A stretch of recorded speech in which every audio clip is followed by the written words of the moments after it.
Hello everyone. In today's class we are going to know about attitudes and we are going to see how attitudes are formed and how they have kind of the deep rooted cognitive impression on our behavior.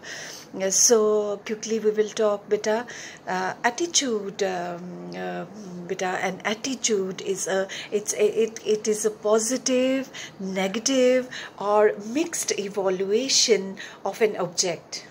किसी object के बारे में positive, negative और mixed दोनों, positive और negative दोनों इवॉल्यूएट जब आप करते हो, तोलते हो किसी चीज़ को कि वो कैसी है उसके बारे में, so you evaluate. So we say an attitude is a positive, it's a negative और a mixed evaluation of an object that is expressed at some level of intensity. तो उस इवॉल्यूएशन की इंटेंसिटी होती है किसी चीज़ के लिए, नहीं मैं बिल्कुल strongly I disagree for this thing, मैं हमेशा जो है इस चीज़ को मानता हूँ कि I will always disagree about this particular thing. So our attitudes can very in strength. Number one, they can vary in strength कि ठीक है, I strongly agree, I sometimes agree, I'm neutral, or I slightly disagree, I often disagree, or I strongly disagree. तो कोई भी चीज़ के बारे में आपका पैरामीटर strongly disagree भी हो सकता है, agreeable भी हो सकता है. So our attitudes can vary in strength along both sides. If neutral is in the second, so यहाँ से positive, positive, positive, you are thinking very, very strongly, you recommend that all girls should study. इसमें कोई शक ही नहीं है. और okay, it's okay if girls study, or no, I don't know whether girls should study or not, neutral, or no, I sometimes disagree. Girls ठीक है पढ़नी चाहिए, but I disagree, इतनी ज़रूरत नहीं है. I strongly disagree that girls should not study. तो ऐसे हमारी ज़िंदगी में बेटा बहुत ज़्यादा टॉपिक्स हैं. सो उसके बारे में जो है हमारा एटीट्यूड जो है वो वेरी करता है. तो जो वर्ड स्ट्रेंथ है दैट शोज कि आप कितना उस चीज़ को मानते हैं. स्ट्रांगली एग्री से लेके स्ट्रांगली डिसएग्री के बीच में छोटे छोटे टुकड़े हैं. कभी आप मान सकते हैं, कभी आप नहीं मान सकते हैं. So that is called attitude. So our attitudes can very in strength and along with both positive effect and with negative effect. So with ambivalence or with apathy and indifference. So ambivalence means कि you're completely against this, and apathy, oh you think you should, it's okay, ये होना चाहिए, या I'm indifferent, मुझे कोई फर्क नहीं पड़ता. So it usually implies feelings that are either positive or negative, and social psychologists जो हैं बेटा, they use the term attitude differently. सबसे पहले हम गॉर्डन एल्पोर्ट की बात करते हैं. He followed the following definition. He said that an attitude is a mental और न्यूरल स्टेट, मेंटल और न्यूरल स्टेट ऑफ रेडीनेस, कि आप हमेशा रेडी रहते हो. उस एटीट्यूड के बारे में अगर किसी ने कोई बात की तो रिएक्ट करने के लिए आप हमेशा रेडी रहते हो. You are organised through your experience. Organise means कि you are very much confident कि what is your opinion about that particular kind of attitude. So exerting a directive और dynamic influence upon the individuals response to all objects and situations with which it is related. So beta, let me give you an exercise. एक दिन में कितनी दफ़ा आप कितनी चीज़ों के बारे में एक वर्ड यूज़ करते हैं? इन माई ओपिनियन जब आपकी मम्मा कुछ कहती हैं, और so in my opinion fill in the blanks. In my opinion, for example, मम्मा आप कुछ भी बना लीजिए. इन माई ओपिनियन आप कुछ भी बना लीजिए, सब्ज़ी भी चलेगा, दाल भी चलेगा. So that means you are not that affected. And then you give your opinion for something. In my opinion, we should have a mango tree in the garden.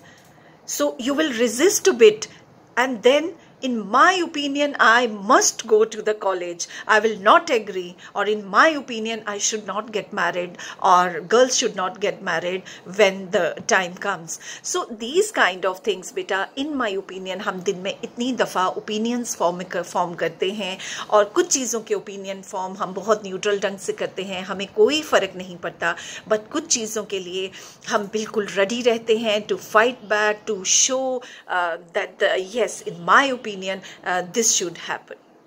Now attitudes जो है बेटा, they are complex combination of things, they are complex combination of things, so we tend to call complex क्या क्या चीज़ों का combination हो सकता है, we tend to call them the personality, the beliefs, the values, behaviours and motivation. इन सब चीज़ों का जब कॉम्बिनेशन जो होता है, that's called an attitude. So an attitude exist in every persons mind. हर एक के माइंड में एटीट्यूड जो है वो एग्जिस्ट करता है. It helps to define our identity. हमारी आइडेंटिटी पता चलती है कि इस लड़की का या इस लड़के का या इस टीचर का या इस फैमिली का ये मोटिवेशनल लेवल है about this topic. They are very very religious. कुछ भी हो जाए वो मंदिर जाते हैं, मंदिर में दान देते हैं, या वो अपना रिलीजियस प्रेयर्स करते हैं. सो इस किस्म की जब चीज़ें होती हैं तो वो हमारी आइडेंटिटी बन जाता है कि ये फैमिली बहुत रिलीजियस है, ये फैमिली नॉन रिलीजियस है, ये फैमिली मॉडर्न है. So that becomes our identity because of the slow process of the attitudes of in our life. So we define and this guide our actions. तो जब हमारी identity वैसी बन जाती है, so it automatically guides our actions and influence how we judge people. और हमारे actions उस डायरेक्शन में जाते हैं और हम दुनिया को कैसे जज करते हैं. For example, if people say that we are religious, so we also जज पीपल एज नॉन रिलीजियस, और those who agree with us we are happy, those who don't agree with us, so we are not happy with them. So although the feeling and belief components of attitudes जो हैं, they are internal to a person. Feelings किसी को पता नहीं चलती. हम हमारा चेहरा देख के कोई हमारी अंदर की फीलिंग्स नहीं देख सकता, और जो हमारा बिलीफ है वो हमारे अंदर है. सो जो फीलिंग और बिलीफ कंपोनेंट्स ऑफ एटीट्यूड है बेटा, this is internal to a person. We can view a person's attitude from his or her resulting behaviour. लेकिन क्योंकि जैसी फीलिंग है और जैसा आपका बिलीफ है वो छुप नहीं सकता, वो बिहेवियरल कंपोनेंट से बाहर आता है और लोगों को पता चल जाता है कि आपका एटीट्यूड वैसा है. सो एटीट्यूड जो है बेटा, attitude helps us define how we see situations as well as define how we behave towards the situation और object. So attitude provides us with internal cognition or belief and thoughts about people and object.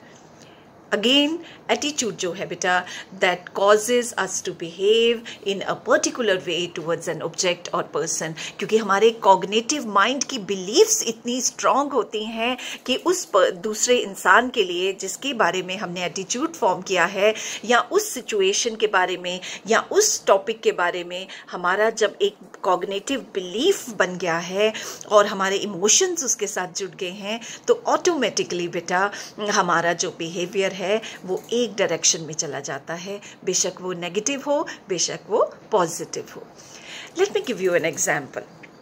आपके college में या आपके neighbourhood में अगर कोई एक group है जो एनवायरमेंटल कंपेनिंग करता है टू सेव मदर अर्थ, तो उसके बारे में जैसे ही आपको पता चलता है उसके बारे में, तो आपका बेटा एटीट्यूड फॉर्मेशन में तीन चीज़ें हैं, A, B and C. So these three things, A, B and C are number one. A means affective. Affective means your emotional component, आप कितना अफेक्ट हो रहे हो उस पर्टिकुलर चीज़ को देख के, सैड हो रहे हो या आप हैप्पी हो रहे हो उस चीज़ को देख के, affective. Then is B is behavioural. Behavioural component means कि you start behaving by looking at this, जिसके लिए आप जैसा emotion negative affective negatively emotional है तो आपका बिहेवियर नेगेटिव है, अगर आप पॉजिटिवली अफेक्टिव हो रहे हो तो आपका बिहेवियरल ये है. So A B and C. C is cognitive. What is your thought process, what is your thinking, what is your value, what is your beliefs about that particular thing. So A B C है जिसमें सबसे पहले B आता है. सो B सबसे पहले C आता है, cognitive. So C is cognitive. C comes first, cognition. सो आपके माइंड में किसी एक चीज़ के बारे में थॉट्स हैं, फीलिंग्स हैं और ये हैं, और क्योंकि वो बड़ी स्ट्रांग है तो उसके साथ ए जुड़ गया. Affective means emotional. सो जब आप उस चीज़ के लिए इमोशनल होते हो तो सी ए एंड में बिहेवियरल. सो सपोज एक एनवायरमेंटल कंपेन चल रहा है. सो आपका जो सी है, सी आपका से oh yes this is important, I have good feelings for environmental campaigning. So आपका सी जागेगा और आप जो है आप कहेंगे कि यस इट शुड हैपन. उसके बाद जब वो कंपेन चल रहा है, लोग पेड़ पौधे लगा रहे हैं, तो आपका इमोशनल कंपोनेंट अफेक्टिव जो है वो जागेगा. आप जैसे ही पेड़ फूल जो दूसरे लोग लगा रहे हैं उसको देख के आप इमोशनल हो रहे हो, you are affective towards the emotional, your feelings, you are very very happy फूलों को देख के, पेड़ों की ग्रीनरी को देख के, और आपको अच्छा लगता है. और आपको वो दुख होता है कि जब ये नहीं थे तो मोहल्ले में गंद था, मोहल्ले में ये था, तो आपको अब आप खुश हैं. सो cognitive means your thought process, your thinking, and affective means your emotional component. And then what happens beta, immediately after what happens, maybe आपका behavioral, जब आपने देखा ग्रीनरी फैल रही है तो आप घर के अंदर नहीं बैठ पाए, आपने उस कंपेनिंग वाले लोगों के साथ पार्टिसिपेट करके खुद पेड़ लगाना शुरू कर दिया.